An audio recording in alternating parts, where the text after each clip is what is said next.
بەڵێ بۆ قسەکردنی زیاتر لەسەر دانیشتنەکەی ئەمڕۆ ڕاستەوخۆ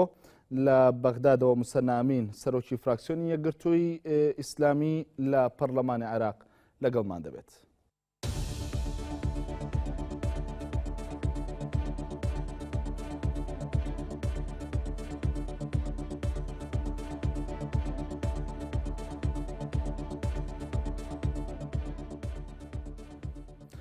دکتۆر سوپاس بۆ ئامادەبوونت. دەمەوێت بزانم گرفتی فراکسیۆنە کوردستانەکان ئەمڕۆ لەگەڵ پرۆژە یاسای دامەزراوەی شەهیداندا بە دیاریکراوی چی بوو؟ سەرەتا زۆر سپاس بۆم دەرفەتە سڵاوڕێزم بۆ بینەرانی بەڕێزی NRT. لە ڕاستیە ئێمە پێش لەوەی کێشەمان لەگەڵ ئەم پرۆژە یاسایە هەبێ دەرکەوت کە کێشەمان لەگەڵ خۆمان لەگەڵ میکانیزمی کارکردنی خۆمان هەیە. ئەمە دووەمین جارە یاسایە لە ناو پەرلەمانە دواخرێ تەنهاش لەبەرەوەی کە کورد و سونە ڕەزامەندی پێویست دەربڕن لەسەر ئەم پرۆژە یاسایە. ئەم پرۆژە یاسایە لە ڕاستیە پرۆژە یاسایەکە بۆ شەرعاندنی حەشدی شەعبی بۆ ئەوەی لە دۆکۆمنتی یاسایی یا باسی حەشدی شەعبی بکرێەوە شەهیدەکانیشیان لەم یاسایە جێ بکرێتەوە هەموو مافهوم امتیازەکانیان بۆ پارێزراو بێت. جگە لەوەش لەم یاسایە لە پێناسەی شەهید و لەو بڕگانەی کە باس لە شەهیدەکانەکە حتا غیرە عێراقیش ئەگرێتەوە. ئەو غیرە عێراقیانەی کاتی خۆی کەم و نیشتەجێی عێراق بوونەوە لە سەردەمی ڕژێمی پێشووە کوژراون و ئەوانەشی کە لە دوای دروستبوونی ئەم ڕژێمە سیاسی ئێستاوە ببورە لە دوای دروستبوونی ئەم وەزعی ئێستای داعشەوە کە کوژراون لە حەشدی شەعبی کورد هەوڵیەوادا کە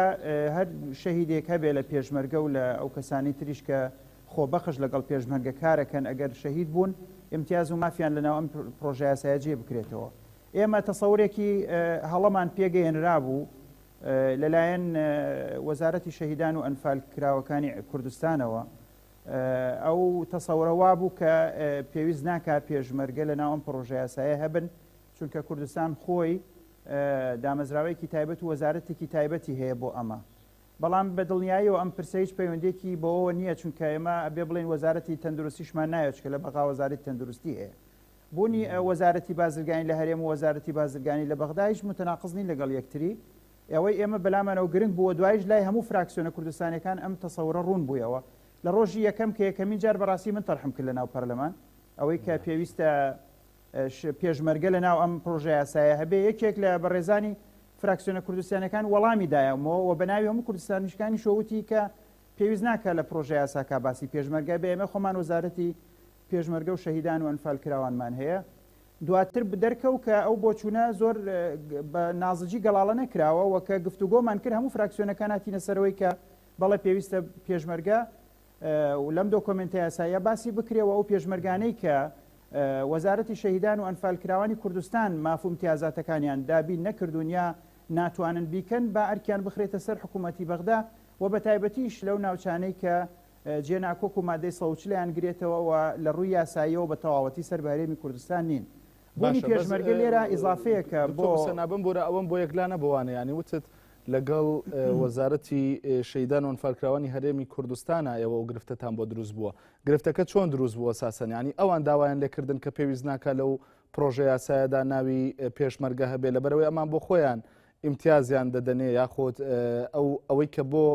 هەر شەهیدێکی عێراقی دەبێت دەیەن بە شەهیدی پێشمەرگەش یان کە سوکاری شەهیدی پێشمەرگە؟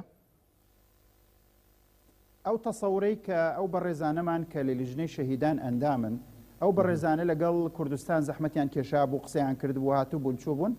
دەرەنجام ئەو تەسەورەی پیان گەیشت بوو ئەمان وات چۆنیان گەیاندە بوو بە وەزارەتی شەهیدان من دقیقاکەم لە تەفاسیلی نییە ئەوانیش بەڵام دەرەنجام ئەو تەسەورەی بۆ ئێمەیان هێنایەوە باسییان لەوا کرد کە ڕێی وەزارەتی شەهیدان وایە کە پێویست ناکات پێشمەرگە لەم یاسایە هەبێ. ئێمە ئەمەمان بە هەڵەزانی چونکە بوونی پێشمەرگە لەم یاسایە دابینکردنی امتیازاتە. بۆچی من ناوی پێشمەرگە لەم یاسایە بێنمە دەرەوە؟ چی ئیسفادەیەکی لەکەم؟ بوونی وەزارەتێک لە کوردستان بۆ شەهیدان و ئەنفال کراوان هیچ پێچەوانەیەکی نییە لەگەڵ بوونی مؤسسەیەکی بە جێبەجێکردنەوە. ینی بۆ نمونە دەبێت وەزارەتی شەهیدانی هەرێمی کوردستان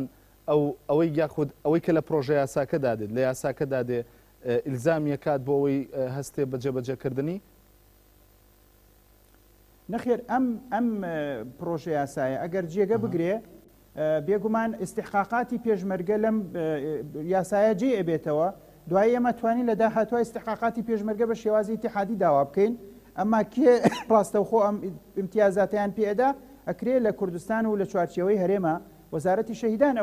ئەو مەسئلەیە جێبەجێ بکار وەکو چۆن ئێمە وەزارەتی بازرگانیمان هەیە کە پرسی مەسلەی بایعی و ئەم شتانەی گرتووەتە ئەستۆی خۆی بەڵام خۆ وەزارەتی بازرگانیش لە عێراقەیە وەزارەتی تەندروستیمان هەیە لە اتحادی کە دەرمان بەشێکی لە بەغداوە دێ بۆ هەرێم ئەو دەرمانە بەڵام ئێمە وەزارەتی تەندروستی خۆمان هەیە بۆ کاروباری تایبەتی تەندروستی خۆمان یعنی بوونی مؤسسەیەکی اتحادی لەگەڵ مؤسسەیەکی اقلیمی جیاوازێکی نییە و هیچ تەناقوزێکی نییە بەڵکو تەواوکەری یەکترین ئەوەی کە گرنگە ئەمە بڕاستە ئەمە یاسای دامەزراوەی یا با بڵێن مؤسسەی شوهەدایە لە عێراق بەڵام لە ناو ئەم یاسایە کە باسی دامەزراندنی مؤسسەکەکە پێناسەی شەهید کراوە و جۆری ئەو شەهیدانش کە امتیازیان پێدرێ باس کراوە ئێمە ئەڵێن ئەبێ لە پێناسەکەش و لە جۆری ئەو شەهیدانش ئەبێن پێشمەرگە زیکر کرێ دوای ئەوە ئەم استحقاقە لە ڕێی وەزارەتی شەهیدان و ئەدرێ بۆ ئەوانەی کە لە سوارچەوەی هەرێمی کوردستانن بۆ ناوچەکانی تری مادەی سەوچی لەگەر تاو کاتەیەک لاکرێنەوە لە ڕێی ئەم مؤسسەی اتحادیەوە بدرێت کە ئەمە ئەرکێکی دارایی لەسەر هەرێم سووکەکە ئەمە وجە نەزەرەکە بوو اینجا بوونی پێشمەرگە لەوێ هیچ زەرەرێ بە ئێمە ناگەینە غێری ئەوەی کە لە دۆکۆمنتێکی یاساییە مافەکان و امتیازاتی ئەو کەسانی کە لە دوای شەڕی داعش و شەهید دەبن لێرە ئەیگرێتە خۆی یعنی ئێمە امتیازێکە نابێت تەنازولی لێ بکەین خاڵێکی تر کە بوو بەهۆی ئەوەی کە ئەم یاسایە بەڕاستی بەڕێ نەکرێ سونەکان سوورن لەسەرەوەی کە حەشدی شعبی چۆن شەهیدەکانی و ئەو کەسانی کە لەم شەڕا کوژرێن مافومتیازی شەهید وەرەگرن ئەی بۆ عشاعری سونیش زۆرێکیان چەکیان هەڵگرتووە و لە سەنگەران دژ بە داعش شەڕەکەن و قوربانیانی هەرە گەورەی ئەم کارەساتەی داعش سونەکانن ئەی بۆچی سونەکان بێبەش بن لەوەی کە چونکە ئەوان لە چوارچێوەی حەشدی شعبیا جیان نەکراوەتەوە خۆشیان لە ناوچەکانی خۆیانە هەرێم و وەزارەتی شەهیدانی سەر بە خۆیان نییە کەواتە هەرچی ئەو خەڵکەی لە شەڕی داعشا کوژێ لە ناوچە سونیەکانە بێبەشە بن لە هیچ جۆرە امتیازاتێک چونکە لە ناو حەشدی شعبیا ناونووز نەکراون و دیارنین و دۆکۆمنتیان نییە لە ناو خۆشیانە هێشتا حکوومەت اعترافی نەکردو بە عشاعری سونی وەکو پێگاتێکی سربەخۆی دامەزراوەیەکی ئەمنی وەکو اعترافی کردووە بە پێشمەرگە یاخود بە حەشدی شعبی ئەوانیش وایان کرد کە ئەم یاسایە تێنە پەڕێ دەرەنجام ئەمڕۆ داوا کرا کە ئێمە بچوونە دەرەوەمان توانیمان تێپەڕینی یاساکە پەک بخەین و دەرەنجام وای لێبێ کە ناچاریان کەین ئەوان بۆ ڕۆژی شەممە گفتوگۆیەکی جدیتر لەگەڵ ئێمە بکەن بەڵکو بە سیغەیەک بچینە ناو کۆبوونەوەکەوە کە هەم مافی ئێمەی تیادابین کراوە بێ هەم مافی سونەکانیشی تیادابین کراوە باشە ئەوەی ئێستا بەواقعی شەڕ دەکات پێشمەرگەیە لە بەرامبەر داعشدا لانیکەم لە سنووری هەرێمی کوردستاندا هەمیشە گازندە دەکرێت بەوەی کە وەکو پێویست ناتوانرێت لێرە امتیازات و مافیان دابین بکرێ ئەم قسەیە بۆ کەسوکاری شەهیدانیش هەڕاستە بۆچی لە عێراقیش بەم شێوەیە مامەڵە دەکرێت ینی ئەوەندەی تێگەیشتنتانە بێ و لە پاڵەوەیە دەمەوێت بزانم هیچ فراکسیۆنێک یان هیچ کوتلەولایەنێک هەبوو کە گرفتیان هەبێ یان ناڕازی بن لەگەڵ ئەوەی وشەی پێشمەرگا لە پرۆژە یاسایی دامەزراوی شەهیداندا جێگەی بکرێتەوە ئەگەر ڕازگۆ بم لەگەڵ تا زۆربەی هەرە زۆری فراکسیۆنە عەرەبیەکان بە تایبەتی شاوپەیمانی نیشتیمانی پێیان خۆش نییە بە هیچ شێوەیە لە هیچ دۆکۆمنتێکە ناوی پێشمەرگە بهێنرێ ڕەنگە هەندێکیان لەسەر مستەوای شخصی کەسی بە ویژدان بن بەڵام باوەڕ ناکەم تەوەجوهاتی عامی ئەو فراکسیۆنانە لەگەڵ ئەوە بێ ینی ڕایگەشتی ناوی پێشمەرگە نێنرێ بە ناڕاستەوخۆ بە ڕاستەوخۆ هەندێکیان دەریە بڕن بڵێ ینی ناشارنەوە دەڵێن ئێوە لە هەرێمی کوردستان امتیازاتی خۆتان وەرگرن پێشمەرگە لە هەرێمی کوردستان لە بەشی هەر بوجێ هەرێمی کوردستان پێویستە امتیازاتی خۆی وەرگرێ نەک لە بەشی ئیتیحادی ئەمڕۆ ینی باس لەوە کرا کە باشە ئەگەر وایە قەرار بێ ئەم امتیازاتانە ئاڵاخان وتی ئەگەر قەرار بێ امتیازاتانە شمولی پێشمەرگە نەکاو لە ناوچەکانی کەرکووک و ئەو ناوچانە ئێمە سوپاسی ئێوەکەین کەواتەوەی قرارتان بەوە کرد کە ئەم ناوچانە کوردستانین و پەیوەندیان بە حکوومەتی اتحادیەوە نییە ئەگەر قەرایشە پەیوەندیان هەبێ بە حکوومەتی اتحادیەوە ئەی باشە پێویستە ئەو مافوم امتیازاتانیان بۆ دابین کرێ باشە دەمەوێت بزانم بابەتی پرۆژە یاسای بودجە بۆ 2016 ئەم بابەتە ئەم گفتوگۆیانە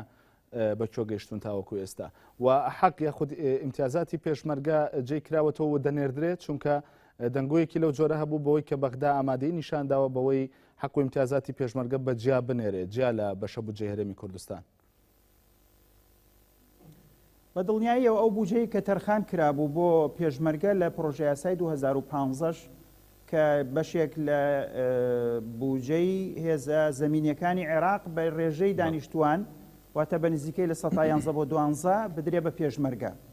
ئەمە دەقێک بوو بۆ یەکەمین جار بوو سەرکەوتنێ بوو بۆ نوێنەرانی کورد لە بەغدا کە لە پرۆژەی 2015 جێگەی ئەم دەقیان کردەوە کە دەقێکە بێ ڕاستەوخۆ باس لە دامی ڕاستەوخۆی پێشمەرگە بکە و بە ڕێژەیەکی دیاریکراویشی بۆ دانێ بەڵام لە بودجەی هێزە زەمینیەکان.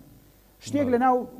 وەزارەتی دیفاع زۆر وازح نییە بە ناوی ئەوەی هێزە زەمینیەکان و هێزە ئاسمانیەکان و هێزە دەریایەکان ئەمانە بودجە چۆن بەشیان ئەدرێ، بەڵام دەرەنجام ئەمە اعترافێکی وازح بوو بەوەی کە مەبلەغێکی باش پارە پێویستە بدرێ بە پێشمەرگە و داهات و چەک و توانە بدرێ بە پێشمەرگە. ئەم دەقا بۆ ئەم ساڵیش دووبارە ئەکرێتەوە بە شێوازێک لە شێوازەکان. ئەمە تەسبیت بووە کە ئەبێ بەشێکی تایبەت لە توانای بەرگری عێراق لە دارایی وەزارەتی دیفاعی عێراق بدرێ بە پێشمەرگە، چونکە هەمان شەڕ کە حەشدی شعبی بیکە یا خودجێشی عێراقی بیکە دوو ئەوەنەوەدا ئەوەنە پێشمەرگەیکە کەواتە پێویستە ئەو بەشێک بۆ ئەو بڕوە. قەنەعەتم وانێ ئەمە زۆر گرفتێکی تیابێت، چونکە لە مقابلی تێپەڕاندنی ئەمەوە بەڕاستی هاوپەیمانی نیشتیمانی شیعەکان ئێوە مەسئلەی حەشدی شعبی ئێمە تێپەڕێنین و ئەو بودجەیە کە بۆی تەرخانەکرێ قسەی لەسەر نەکرێت، چونکە تا ئێستاش دامەزراوەی حەشدی شعبی دامەزراوەیەکی دەستوری و یاسایی نییە لە ناو عێراقا و دامەزراوەیە کە یاسایی نییە. بۆیە ئەوان گرنگە بەلایەنەوە لەگەڵ کورد سازشێ بکەن لە مەوزوعی داهات و هاوکاری پێشمەرگە بۆی ئێمەش لە مقابلەوە چاوپۆشی بکەین لەو داهاتێک کە دانرێ بۆ حەشدی شعبی. و ئێمە زانین حەشدی شعبی تا ئێستا سلوکی جێشێکی نظامی نییە و زۆرێک لە کاری ناڕەواکە و بەشێکیش لەو گرفت و ئاڵۆزیانەی کە لەم ماوەیە لە دووسخورمات و دروست بوو ئەوەی سەلماند کە پێویستە بەڕاستی پیاچوونەوەیەک بۆ ئەو هەموو گروپ و فەسیل و ناوە جیاواز و ڕەنگ ڕێو ڕسمە جیاوازانە بکرێت کە پێوترێ حەشدی شعبی و لە عێراق ئەوەندە پیرۆز کراوە ناتوانانی ڕخنەی لێ بگری و داهاتێکی زۆری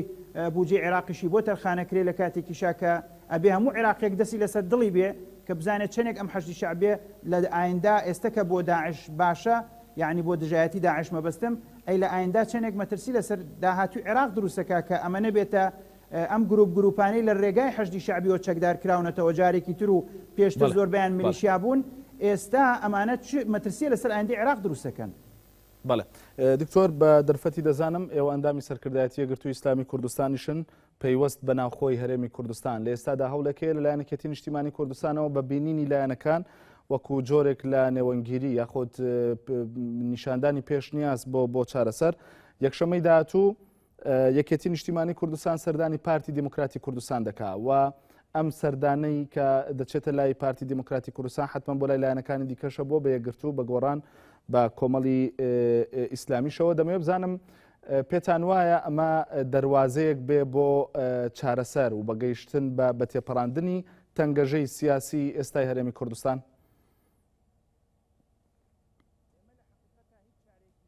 بینین بەدیلێک نییە بۆ گفتوگۆکردن غیری گفتوگۆکردن بەدیلێکی تر مەگەر ئەوە بێ ئێمە شەڕکەین یا کوردستاندا بەش بکەین یا بمانەوێ بە زۆرە ملێ خۆمان بەسەر یەکتریا پسە پێێنین کە نەتیجەکەی هیچ نابێ غیری ئەوەی کە گەلی کوردستان ئەوەندەی تر وەزنی سیاسی سوگە بێ ئەوەی تر کە لە ئاستی نێودەوڵەتی پرسیارەکەوێتە سەر هەموو شتێکی گەلی کوردستان. ئێمە چارەسەری نابینین غیری ئەوەی کە حیزبەکان لەگەڵ یەکتری دانیشن ڕاشکاوانە گفتوگۆ بکەن هەوڵ بدرێکە ئەو هەڵانەی کە کراوە ڕاستکرێنەوە ئەو ئیجراعاتانەی کە کراون هەڵوەشێنرێنەوە جارێکی تر هێزە سیاسیەکان بگەڕێنەوە بۆ سەر گفتوگۆ بۆ ئەوەی کە ئەو کێشە و قەیرانانەی هەیە لە کوردستان کە بەداخەوە تەنها کێشە و قەیرانێک بوو بەڵام دوایی بوو بە 4-5 و مەسلەی داراییشی هاتە سەر مەسلەی ئەمنیش هەر بەردەوامە وەکو قەیرانێک خۆی بۆ خۆی. ئێمە مانێم قەیرانانە هەموو بە گفتوگۆ بەبرایانە لەسەر مێزێکی ڕاشکا و پێکەوە هێزە سیاسیەکان گفتوگۆی لەسەر بکەن و پێویستیش ناکە هیچ بەدیلێکی تر بیر لێ بکەینەوە، پێویستیش ناکە کاتی خەڵکی کوردستان بەزایە بدەین بۆ ئەوەی ئەوەندەی تر ئەم حاڵەتە بەردەوام بێت کە بەردەوامبوونی ئەم حاڵەتە ئەوەندەی تر وەکو وتم و دووبارەیەکەمەوە ئەوەندەی تر گەلی کوردستان ڕەنگە لەسەر ئاستی نێودەوڵەتی بخاتە ژێر پرسیاری گەورە لەسەر ئاستی ئەو هیوایە کە گەلی کورد بەستوێتی بەم ئەزمونەوە ئەوەی تر پرسیاری لەسەر دروستکە ئەوەندەی تر پێگەی کورد لە بەغا لاوازەکە. باشە دکتۆر دەمەوێت بزانم ینی وەکو ئەگەر ئەم هەوڵەی ئێستا یەکێتی نیشتیمانی کوردستان بە نەتیجە نەگەیشت بژاردەی دیکە چییە بە تایبەت بۆ یەکگرتووی ئیسلامی کوردستان؟ هەموو کاتێک قسەی خۆی لە کاتی خۆیان ئەکرێ ئێمە نازانین ئێستا ئەم جوهودانە بەکوێ ئەگەن وە چی چەند بژاردە ئەخەنە بەردەست ئێمە و چەند دەرفەت دروستەکەن چەند تەگەرە دروستەکەن پێویستە لە کاتی خۆیان قسە لەسەر ئەو ئەگەرانی داهاتوو بکرێ. دکتۆر موسەنامین سەرۆکی فراکسیۆنی یەکگرتووی ئیسلامی کوردستان لە پەرلەمانی عێراق سوپاس بۆی ڕاستەوخۆ لە بەغداوە بەشدار بووی لە پانۆرامای ئەم شەو.